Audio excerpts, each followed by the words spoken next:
पहुंचे थे। Cash flow statement चल रहा था हमारा और इसमें हमारा क्वेश्चन नंबर 4 चल रहा था।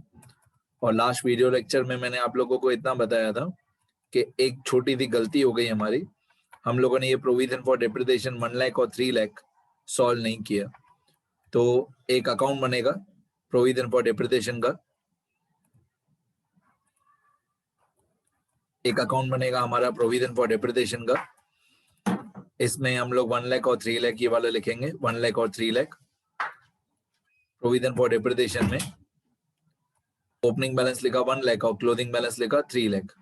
अब आपको अगर याद हो तो एडजस्टमेंट में लिखा हुआ था at the beginning of the year fixed assets, all the fixed assets were sold for ₹6 lakh. अब ऑल द फिक्स्ड एसेट्स मतलब 5 लाख, ये 5 lakh rupees all the fixed assets का कॉस्ट प्राइस हुआ, ये हुआ हमारा cost price all the fixed assets का। ठीक है, अब क्या क्या चेंज होगा मैं धीरे धीरे करके बताते जाऊंगा, सुनना ध्यान से। जो हमारे फिक्स्ड एसेट्स थे उनकी कॉस्ट प्राइस थी 5 लाख रुपीज, इस 5 लाख रुपीज को हम लोग बोलेंगे कॉस्ट प्राइस।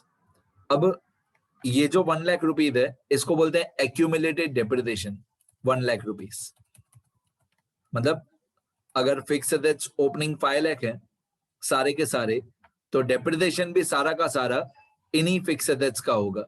तो मैं यहां पे लिखूंगा लेस एक्यूमुलेटेड डेप्रिसिएशन 1 लाख, ये 1 लाख रुपीज में माइनस कर दूंगा। तो रिमेनिंग जो 4 लाख रुपीज आएगा, ये 4 लाख रुपीज हमारा बुक वैल्यू है, इसको हम लोग बुक वैल्यू बोलेंगे। ठीक है, अब सेलिंग प्राइस हमारे काम आएगा। साल के शुरू में 5 लाख रुपीज के फिक्स एसेट्स थे, उन पे एक्यूमुलेटेड डेप्रिसिएशन 1 लाख था। अब हम लोगों ने इन फिक्स एसेट्स को बेचा 6 लाख में, तो इनकी सेलिंग प्राइस 6 लाख है। वो क्वेश्चन में एडजस्टमेंट में दिया हुआ है कि इनकी selling price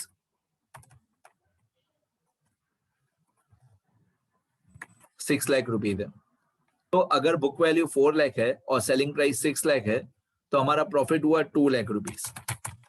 book value 4 lakh है, सेलिंग प्राइस 6 लाख क्वेश्चन में दी हुई है, तो हमारा प्रॉफिट हुआ 2 लाख रुपीज। इसको हम लोग बोलेंगे एड प्रॉफिट 2 लाख रुपीज। अब हमारी एक जर्नल एंट्री होगी, journal entry number 1 selling price की, एक जर्नल एंट्री होगी सेलिंग प्राइस की, एक जर्नल एंट्री होगी हमारी प्रॉफिट की, और एक जर्नल एंट्री होगी हमारी एक्यूमुलेटेड डेप्रिसिएशन की। ये 3 जर्नल एंट्रीज होंगी हमारी। ठीक है, एक एक करके करेक्शन करते जाते हैं, धीरे धीरे करके मैं करेक्शन बताते जाऊंगा। एक बार मैं क्वेश्चन में जाके आपको एडजस्टमेंट रीड करने के लिए बोलूं, ये क्वेश्चन है हमारा, ये एडजस्टमेंट है, ये एडजस्टमेंट एक बार रीड करो।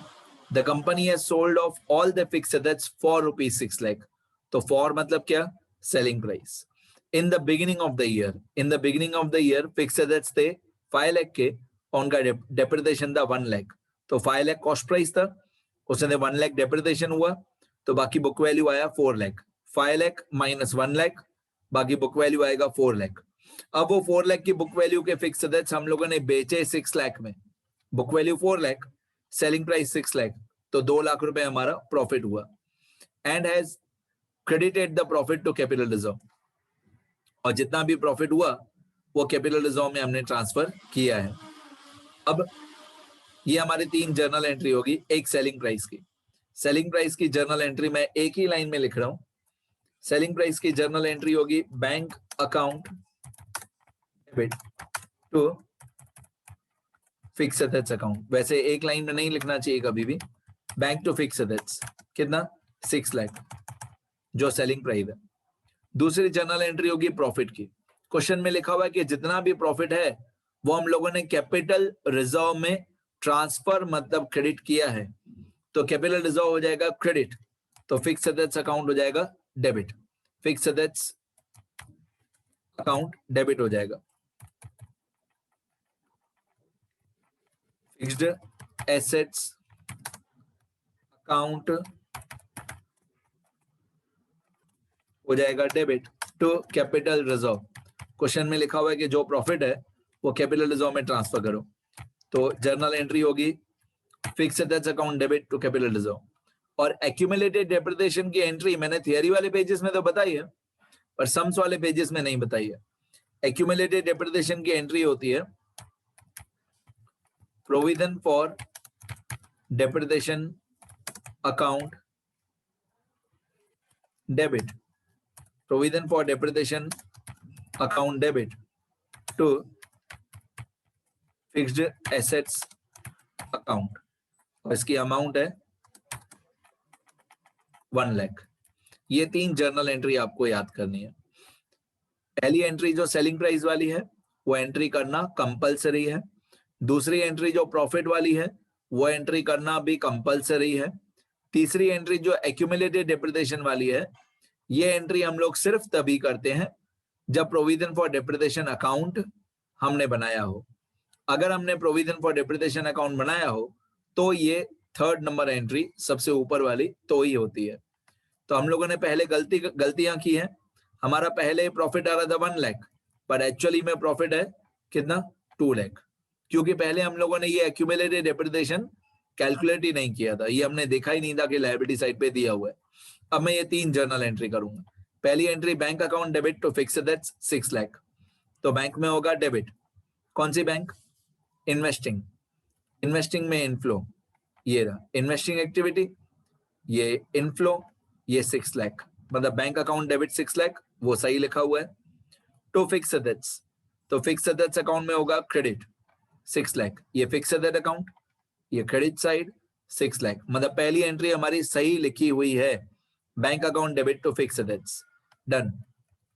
दूसरी entry fix asset account debit to capital reserve 2 lakh, ये हमारी एंट्री सही लिखी हुई है, अमाउंट गलत लिखी हुई है। Fix asset account debit 2 lakh to capital reserve 2 lakh, fix asset account debit to capital reserve 2 lakh, fix asset में डेबिट, कैपिटल रिजर्व में क्रेडिट। एंट्री सही की हुई थी, मैं फिर से बोल रहा हूं, अमाउंट हमारी गलत थी। Fix asset to capital reserve 2 lakh change कर दिया, यहाँ पे 2 लाख कर दिया, और कैपिटल रिजर्व में क्रेडिट वहां पे भी 2 लाख कर दिया। तीसरी एंट्री हमारी की हुई नहीं है, अभी करनी पड़ेगी, क्योंकि हमने प्रोविजन फॉर डेप्रिसिएशन अकाउंट बनाया। तो provision for depreciation account debit to fix asset 1 lakh, तो प्रोविजन फॉर डेप्रिसिएशन अकाउंट हो जाएगा debit 1 lakh to fix asset account to fix assets account 1 lakh, यहाँ पे होगा डेबिट, तो फिक्स एसेट में होगा क्रेडिट, फिक्स एसेट अकाउंट में क्रेडिट 1 लाख। क्या लिखेंगे इसको, बाय प्रोविजन फॉर डेप्रिसिएशन या डेप्रिसिएशन फंड, एक ही बात। 3 एंट्री हो गई। पहली एंट्री 6 लाख रुपए की, बैंक टू फिक्स एसेट्स। दूसरी एंट्री 2 लाख रुपए की, fix asset to capital reserve, fix asset to capital reserve. तीसरी एंट्री एक्यूमुलेटेड डेप्रिसिएशन की, एक्यूमुलेटेड डेप्रिसिएशन की entry provision for depreciation account debit to fix asset. 3 entry हो गई। अब ये मैंने सब चेंजेस कर दिए। दूसरी हमारी गलती क्या हो गई, दूसरी हमारी गलती हो गई इसकी वजह से, एक एडजस्टमेंट थी क्वेश्चन में, एक 2nd नंबर एडजस्टमेंट थी, उसमें लिखा हुआ था the company has given fully paid up bonus shares to its share holders from the capital reserve account. Company ने बोनस शेयर्स दिए फ्रॉम द कैपिटल रिजर्व। तो मैंने क्या किया था, मैंने ये किया था कि जितना भी कैपिटल रिजर्व का बैलेंस है उतना बोनस दे दिया था।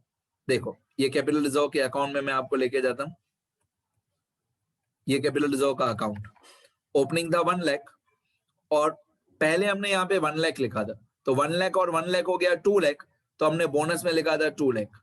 अभी मैंने यहाँ पे कर दिया फिक्स एसेट्स का प्रॉफिट 2 लाख, तो 1 लाख और 2 लाख टोटल हो गया 3 लाख, यहाँ पे भी 3 लाख, तो डिफरेंस आएगा हमारा 3 लाख। क्या हुआ, यहाँ पे 1 लाख रुपया प्रॉफिट हमारा बढ़ गया, तो 1 लाख और 2 लाख टोटल हो गया 3 lakh. 3 lakh minus balance CF 0, तो बोनस हम लोग देंगे 3 लाख रुपीस का। पहले हम लोगों ने भूल से 2 लाख रुपीस का बोनस दिया था, अब हम बोनस दे रहे हैं 3 लाख रुपीस का, क्योंकि क्वेश्चन में ये बताया हुआ नहीं है कि बोनस कितनी अमाउंट का देना है। तो कैपिटल रिजर्व का जितना भी डिफरेंस है 1 और 2 3 लाख, 3 लाख माइनस 0 तो हम बोनस देंगे 3 लाख का, यहाँ पे होगा डेबिट तो बोनस वाले अकाउंट में होगा क्रेडिट 3 लाख। अब यही 3 लाख रुपीस बोनस में डेबिट होगा और इक्विटी शेयर कैपिटल में क्रेडिट होगा 3 लाख। तो पहली entry capital reserve to bonus, पहली एंट्री ये वाली capital reserve account debit to bonus to share holders, दूसरी entry bonus to share holders account debit to equity share capital. अब आप देखोगे ना इक्विटी शेयर कैपिटल भी हमारा टैली हो गया, कैपिटल रिजर्व अकाउंट भी टैली हो गया। तो गलती क्या हो रही थी, क्योंकि स्टार्टिंग से गलती थी, यहां से लेकर गलती थी। यहां पे हमने 1 लाख प्रॉफिट लिखा था, अभी 2 लाख हो गया। वही कैपिटल रिजर्व में पहले हमने यहाँ पे 1 लाख लिखा था तो 2 लाख हो गया। पहले हमने यहाँ पे 2 लाख लिखा था तो अभी 3 लाख हो गया। तो यहाँ पे भी 3 लाख हो गया, यहाँ पे भी 3 लाख हो गया, यहाँ पे भी 3 लाख हो गया। तो सारे अकाउंट्स अपने आप टैली हो गए। अब मैंने आप लोगों को बताया था स्टेप्स हमारे, सबसे पहला स्टेप होता है एडजस्टमेंट्स, वो हो गए। दूसरा स्टेप होता है ओल्ड बैलेंस शीट के अनटिक आइटम्स, वो भी हो गए। ये ओल्ड बैलेंस शीट हमारी, ओल्ड बैलेंस शीट के अनटिक आइटम्स भी हो गए। तीसरा स्टेप होता है हमारे सारे वर्किंग नोट्स। अब वर्किंग नोट्स जब हम लोग टैली करेंगे तो वर्किंग नोट्स में, ये वर्किंग नोट्स में जो हमने छोटे छोटे 10-15 अकाउंट बनाए, जब हम लोग इन वर्किंग नोट्स को टैली करते हैं तो वर्किंग नोट्स को टैली करते टाइम 2 टाइप के अकाउंट्स होते हैं। पहला टाइप टेंजिबल एसेट या टेंजिबल लायबिलिटी टाइप का अकाउंट, दूसरा टाइप कोई रिजर्व या प्रोविजन टाइप का अकाउंट। मैं थियरी वाले पेजेस में ये नोट करके लिख देता हूं, मैं थियरी वाले पेजेस में जा रहा हूं।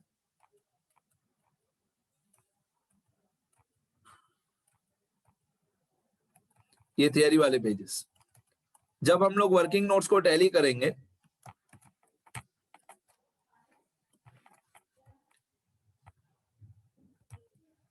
when we tally or balance the accounts of working notes, there are 2 types of accounts। जब हम लोग वर्किंग नोट्स को टैली करेंगे तो 2 टाइप के अकाउंट होते हैं। पहला टाइप 1 टेंजिबल एसेट और टेंजिबल लायबिलिटी। अगर कोई टेंजिबल एसेट या टेंजिबल लायबिलिटी टाइप का अकाउंट है तो देयर बैलेंस और difference, their balance or difference will be transferred to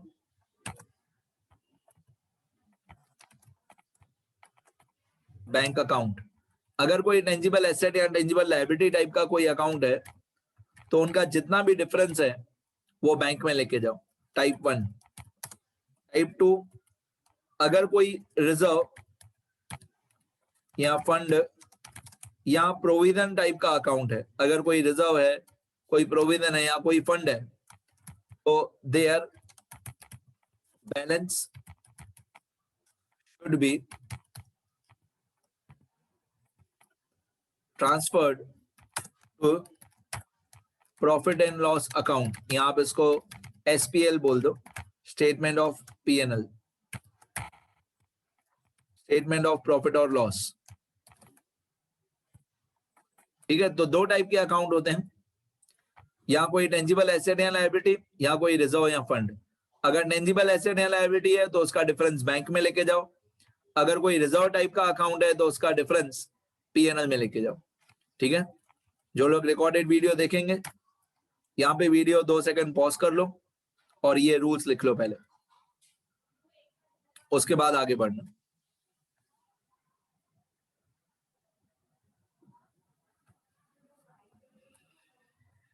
चलो आगे, अभी सम्स वाले पेजेस में जाते हैं।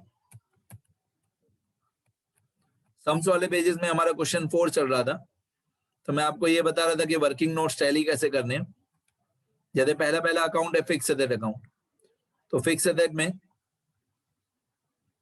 Equal to sum from 6 lakh to 11 lakh. 6 lakh से लेकर 11 लाख तक का टोटल है 18 लाख, मतलब 6 और 1 और 11, तो इनका टोटल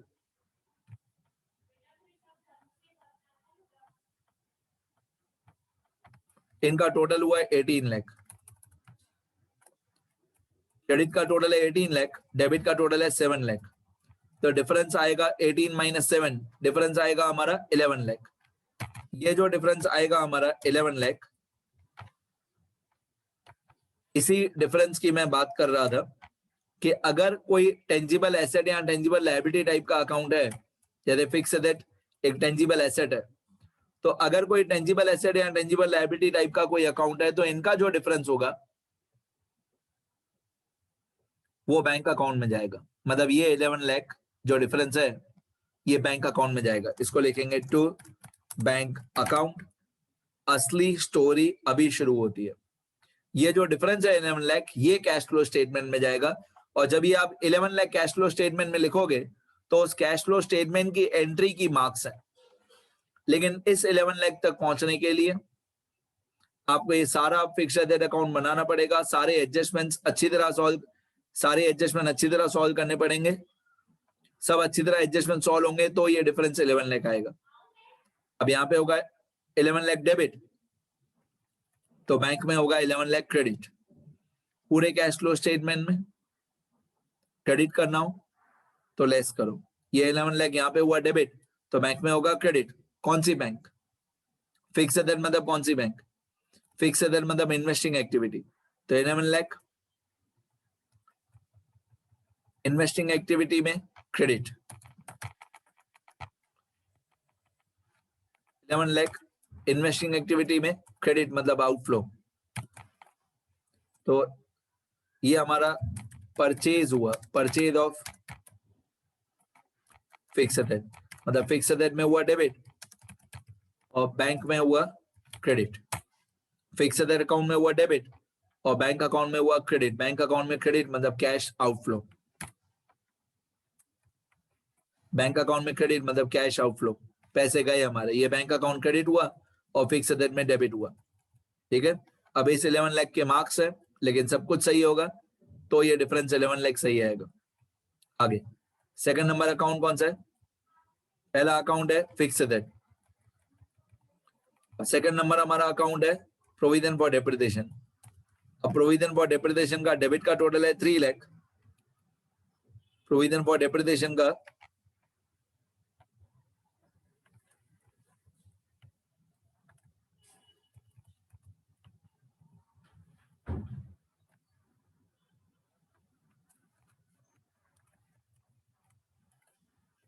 डेबिट का टोटल है 4 लाख और क्रेडिट का टोटल है 0। प्रोविजन फॉर डेप्रिसिएशन में डेबिट का टोटल है 4 लाख, क्रेडिट का टोटल है 1 लाख, 4 लाख और 1 लाख। अब जो हमारा डिफरेंस आएगा वो ऑब्वियसली क्रेडिट साइड पे आएगा। क्रेडिट साइड पे डिफरेंस आएगा हमारा 3 लाख। अब ये प्रोविजन टाइप का अकाउंट है, और मैंने अभी अभी थियरी वाले पेजेस में बताया कि कोई प्रोविजन टाइप का अकाउंट हो तो उसका जितना भी डिफरेंस है वो प्रॉफिट एंड लॉस अकाउंट में जाएगा। तो हम लिखेंगे by profit and loss account, question mark मतलब डिफरेंस 3 लाख। यहाँ पे हो गया क्रेडिट तो पीएनएल में होगा डेबिट। ये 3 लाख डिफरेंस जो आया यहाँ पे होगा क्रेडिट तो पीएनएल में होगा डेबिट। पीएनएल में डेबिट मतलब add expenses 3 lakh. Section A, ये सेक्शन ए, सेक्शन ए में 3 लाख डेबिट, डेबिट मतलब एड एक्सपेंसेस। ये पीएनएल अकाउंट लिखा हुआ है, ये एड एक्सपेंसेस लिखा हुआ है, तो हम लोग यहाँ पे लिखेंगे fourth point provision for depreciation. मतलब प्रोविजन फॉर डेप्रिसिएशन अकाउंट में 3 लाख जो डिफरेंस था क्रेडिट साइड पे था तो पीएनएल में होगा डेबिट। ये डेबिट मतलब एड एक्सपेंसेस 3 लाख। चलो इस तरीके से सारे वर्किंग नोट्स टैली करने हैं। अब प्रोविजन फॉर डेप्रिसिएशन के बाद कौन सा अकाउंट है? प्रोविजन फॉर डेप्रिसिएशन के बाद है कैपिटल रिजर्व। कैपिटल रिजर्व दोनों साइड पे टैली हो गया, 3 लाख 3 लाख, इसका कुछ नहीं करेंगे, ये दोनों साइड पे टैली हो गया, इसको छोड़ दो। इसके बाद है बोनस टू शेयर होल्डर्स, ये भी दोनों साइड पे टैली हो गया, 3 लाख 3 लाख, इसको भी छोड़ दो। बोनस टू शेयर होल्डर्स दोनों साइड पे टैली हो गया। इसके बाद कौन सा अकाउंट है, इक्विटी शेयर कैपिटल, ये भी दोनों साइड पे टैली हो गया। इक्विटी शेयर कैपिटल ये दोनों साइड पे टैली हो जाएगा, 4 लाख 4 लाख, दोनों साइड पे टैली हो गया। Equity share capital 4 lakh 4 lakh, इसको भी छोड़ दो, जो टैली हो गया उसको छोड़ दो। फिर 10% इन्वेस्टमेंट्स, 10% इन्वेस्टमेंट्स हमारा टैली हो चुका है। यहाँ पे है 1 लाख और 20,000, यहाँ पे है 1 लाख 20,000 और 0, ये हमारा दोनों साइड पे टैली हो चुका है। इन्वेस्टमेंट अकाउंट हमारा दोनों साइड पे टैली हो चुका है।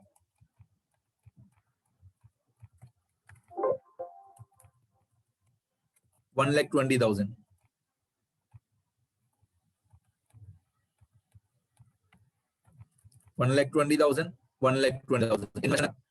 दोनों साइड पे टैली हो गया है, तो डिफरेंस नहीं है तो उसको भूल जाओ, कोई डिफरेंस नहीं है तो छोड़ दो।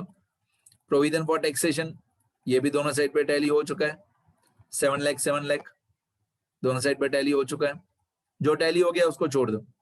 फिर जनरल रिजर्व, जनरल रिजर्व भी दोनों साइड पे टैली हो चुका है, 4 लाख 4 लाख, इसको भी छोड़ दो। बस, और कोई अकाउंट है नहीं, जनरल रिजर्व के बाद कोई भी अकाउंट है नहीं। तो यहां तक मोस्टली जनरल रिजर्व पहले से ही टैली हो गया था, प्रोविजन फॉर टैक्सेशन पहले से ही टैली हो गया था, इन्वेस्टमेंट पहले से ही टैली हो गया था, इक्विटी शेयर कैपिटल भी पहले टैली हो गया था, बोनस टू शेयर होल्डर्स भी टैली हो गया था पहले से ही, कैपिटल रिजर्व भी पहले से ही टैली हो गया था। हाँ, बाकी एक दो अकाउंट थे जैसे प्रोविजन फॉर डेप्रिसिएशन, इसका डिफरेंस आया यहाँ पे क्रेडिट, तो मैंने पीएनएल में कर दिया डेबिट, और फिक्स एसेट्स का डिफरेंस यहाँ पे आया डेबिट, तो मैंने बैंक में कर दिया क्रेडिट सेक्शन बी में। बाकी सारे अकाउंट पहले से ही टैली हो गए थे। अभी cash flow statement, cash flow statement में कौन सी अमाउंट कौन से कॉलम में लिखते हैं वो देखना। कैश फ्लो स्टेटमेंट में कौन सी अमाउंट कौन से कॉलम में लिखनी है वो सुनना ध्यान से। सबसे पहले increase in profit second number column में लिखते हैं। मैंने 3 अमाउंट के कॉलम बनाए, फर्स्ट, सेकंड, थर्ड, तो increase in profit second column में लिखना है। अब इन 4 अमाउंट को टोटल करना है, तो 5113 इनका टोटल हुआ 10 लाख। ये 10 लाख हम लोग आउटर कॉलम में लिखेंगे, मतलब सेकंड कॉलम में लिखेंगे। अब लेस में एक ही अमाउंट है 20,000, तो इसको आउटर कॉलम में लिखेंगे 20,000।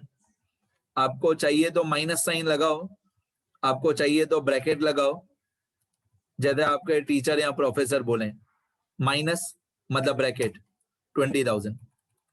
फिर यहाँ पे जो टोटल आएगा, मतलब ये 1 लाख प्लस 10 लाख, ये हुआ 11 लाख। 11 लाख में से जो 20,000 माइनस करेंगे तो 1 और 10 11 लाख, 11 लाख माइनस 20,000, यहाँ पे आएगा 10 लाख 80,000। तो ये जो 10 लाख 80,000 आएगा, इसका एक नाम होता है। यहाँ पे हमारा आंसर आएगा 10 लाख 80,000, ये सेकंड कॉलम में ही लिखेंगे 10 लाख 80,000। इसका एक नाम होता है, इसका नाम होता है cash flow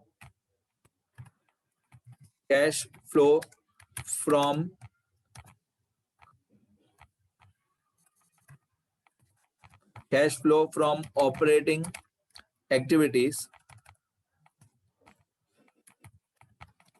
cash flow from operating activities before changes in working capital।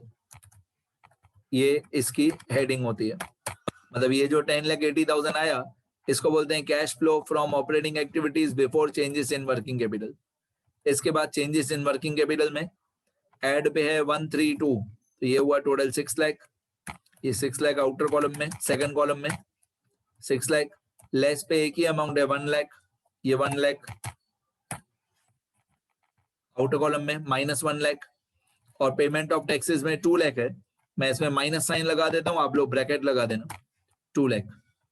अब ये जो 10 लाख 80,000 था, इस 10,80,000 में ये 6 लाख प्लस करेंगे तो 1680 में से 1 लाख माइनस करेंगे तो 1580 में से ये 2 लाख माइनस करेंगे तो 1580 माइनस 2 लाख 1380। अब ये हमारा आंसर आया 13,80,000। ये 13,80,000 जो आंसर आया ये सेक्शन ए का आंसर है। सेक्शन ए के आंसर को मैं बोलता हूं स्मॉल ए।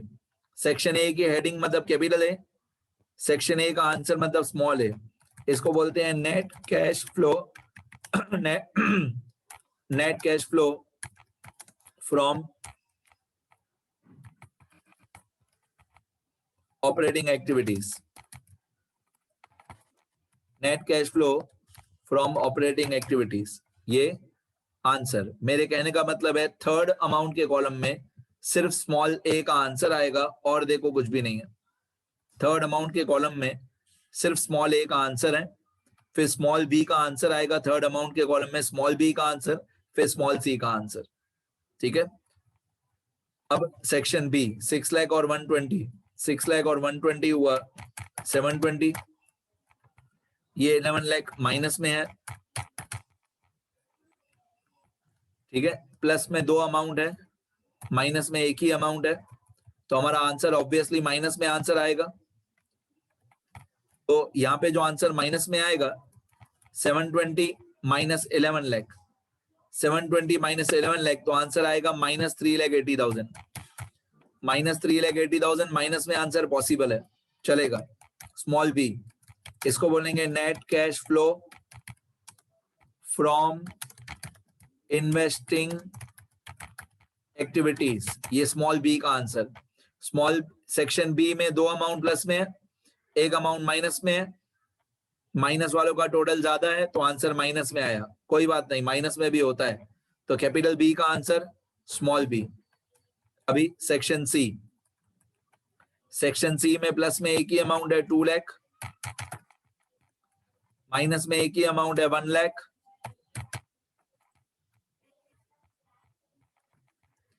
तो 2 लाख माइनस 1 लाख, 2 लाख माइनस 1 लाख, बाकी बचेगा 1 लाख। 2 लाख माइनस 1 लाख, बाकी बचेगा 1 लाख। इसको हम बोलेंगे स्मॉल सी। कैपिटल सी का answer small C, net cash flow from financing activities. Net cash flow from financing activities, ये आया 1 लाख। अब 1380 प्लस में है, 380 माइनस में है, तो 1380 स्मॉल ए माइनस 380 स्मॉल बी, बाकी बचा 10 लाख 10 लाख। 10 लाख में स्मॉल सी है 1 लाख, 10 लाख और 1 लाख 11 लाख, मतलब स्मॉल ए का आंसर 1380 माइनस स्मॉल बी का आंसर माइनस 380, तो 1380 माइनस 380 10 लाख, 10 लाख और स्मॉल सी का आंसर 1 लाख, 10 और 1 11 लाख, मतलब ए प्लस बी प्लस सी, ए प्लस बी प्लस सी करेंगे यहाँ पे हम लोग नेट इंक्रीज में, तो हमारा आंसर आ रहा है 11 लाख। ए प्लस बी प्लस सी को मिला के 11 लाख आ रहा है, ठीक है। अब इस 11 लाख में ए प्लस बी प्लस सी को मिला के 11 लाख आ रहा है। इसमें हम लोग opening cash and cash equivalent जो है 1 लाख बैंक ओवरड्राफ्ट था। देखो पहले ये समझो कि ए प्लस बी प्लस सी 11 लाख आया, उसमें ये ओपनिंग बैंक ओवरड्राफ्ट था 1 लाख, तो 11 लाख में the opening bank overdraft 1 lakh minus कर देंगे, तो 11 माइनस 1, तो closing cash and bank balance 10 lakh. ऐसे हमारा आंसर टैली होना चाहिए। तो हमारा A plus B plus C आया 11 lakh minus 1 lakh opening bank overdraft, बाकी बचा 10 lakh closing cash and bank balance, तो ये टैली होना चाहिए। 11 minus 1 should be equal to 10, जैसे फाइनल अकाउंट्स टैली होता है हमारा, वैसे ये भी टैली होना चाहिए। 11 minus 1 should be equal to 10 lakh. Complete. पूरा क्वेश्चन वर्किंग नोट्स के साथ कंप्लीट हो गया। मैं एक बार स्क्रॉल करूंगा।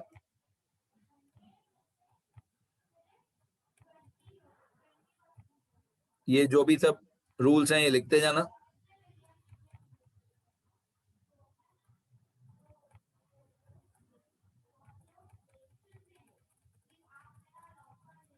ये कैश फ्लो स्टेटमेंट हर 1-2 मिनट में या 5-5 सेकंड में वीडियो पॉज करके लिखते जाने का। लिखना जरूरी है बेटा बहुत।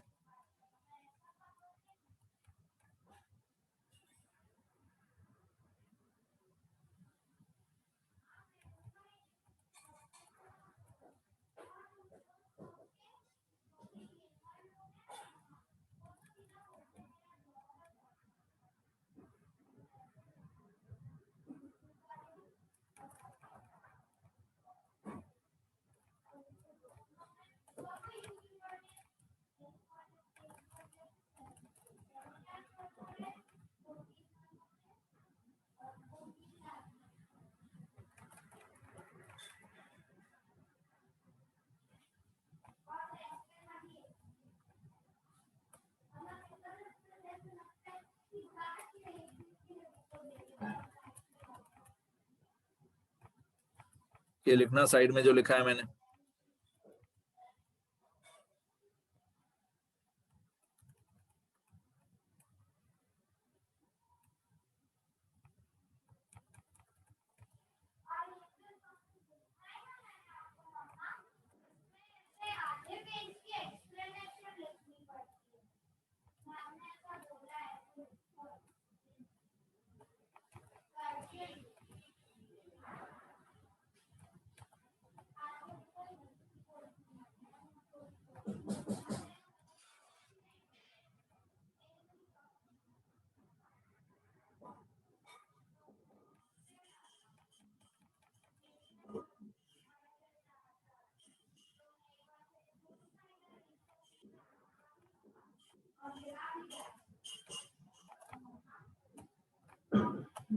ठीक है, लिखना शुरू करो। यहां से आंसर है हमारा, शुरू करो बेटा।